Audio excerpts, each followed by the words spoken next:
Hi, I'm Jacqui from Abberton Rural Training. This is our stay-at-home, grow your own project with Maldon District Council. Today I'm going to be planting peas. I've got an old pot here that's previously been used.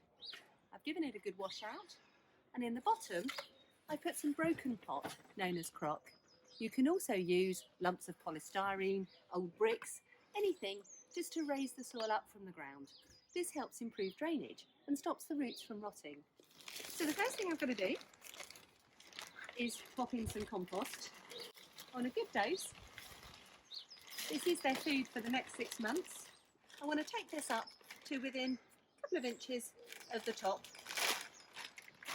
so that when I'm watering, the soil isn't disappearing over the edge, and give it a light pat down.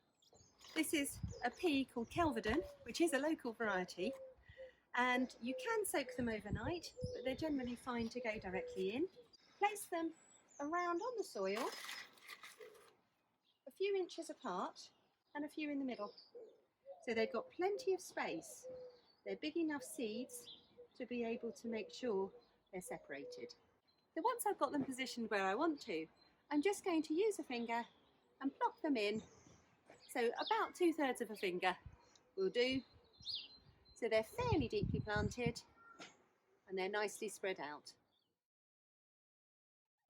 So bit of water from side to side, good water in.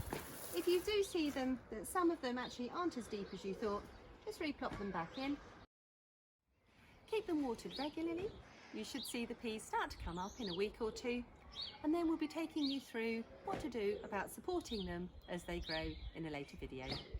Thank you for watching, happy planting, and we hope to see you again soon.